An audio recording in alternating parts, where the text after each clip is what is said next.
Friends வணக்கம். மேஸ்டி YouTube channel Pennagaram Dharmapuri. இன்றைக்கி வந்து பார்த்திங்கன்னா அக்குஜா ஒரு 350 வாட்ஸ் வந்து ஒன்று ஃபால்ட் ஆயிடுச்சு. அது செக் பண்ணி பார்த்ததில் பார்த்திங்கன்னா இந்த ஒரு டப்பி டிரான்சிஸ்டர் போயிட்டு இருந்தது. இந்த டப்பி டிரான்சிஸ்டர் புதுசாக மாற்றிட்டோம்.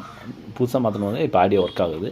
இது வந்து என்னென்னு பார்த்தீங்கன்னா எப்படி செக் பண்ணி பார்த்தீங்கன்னா ஃபஸ்ட்டு வந்து லெஃப்ட் சைடு ரைட் சைடு ரெண்டாக பிரிச்சுக்கணும். இங்கே ஒரு இந்த இடத்துல பாருங்கள், இந்த இடத்துல இருக்கிற இந்த ரெட் கலர் ஒயரை வந்து ரிமூவ் பண்ணிட்டு பார்க்கணும். ஃபஸ்ட்டு வந்து லெஃப்ட் சைடு இருக்கிற பவர் செக்ஷன் இது. இந்த ரெட்டு வந்து பார்த்திங்கன்னா ரைட் சைடு இருக்கிற பவர் செக்ஷனு. ஃபஸ்ட்டு இது ஒவ்வொன்றும் ரிமூவ் பண்ணணும். இது வந்து பாருங்கள், இந்த இடத்துல இருக்கிறது வந்து பீசபிள். இந்த பீசபிள் எம்சிபி ட்ரிப் ஆயிடுச்சு, அதனால் வந்து எடுக்கல. இந்த இடத்துல இந்த இடத்துல டிசி வந்து எம்சிபிலேருந்து வரும். ஃபஸ்ட்டு இதுக்கு போகும், இது வந்து இதுக்கு போகும். அப்போ வந்து ரெண்டாக பிரிக்கணும். ஃபஸ்ட்டு இந்த side left side right side ரெண்டாக பிரிச்சுட்டு எது செக் பண்ணணும். ஒவ்வொரு லைனை கழட்டி செக் பண்ணும்போது பார்த்திங்கன்னா இந்த சைடு போகிற மாதிரி இருந்துச்சு. இதில் வந்து பார்த்திங்கன்னா பாருங்கள், இது பார்த்திகுலர் இந்த ஒரே ஒரு டப்பி மட்டும் தான் போயிடுச்சு. இப்போ டப்பி மாற்றிட்டோம். இப்போ ஆடியோ பாருங்கள் ஒர்க் ஆகுது.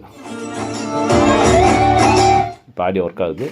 இதே மாதிரி உங்களுக்கு எதாவது சர்வீஸ் பண்ணால் கான்டாக்ட் பண்ணுங்கள். MST YouTube channel Pennagaram Dharmapuri. நன்றி, வணக்கம்.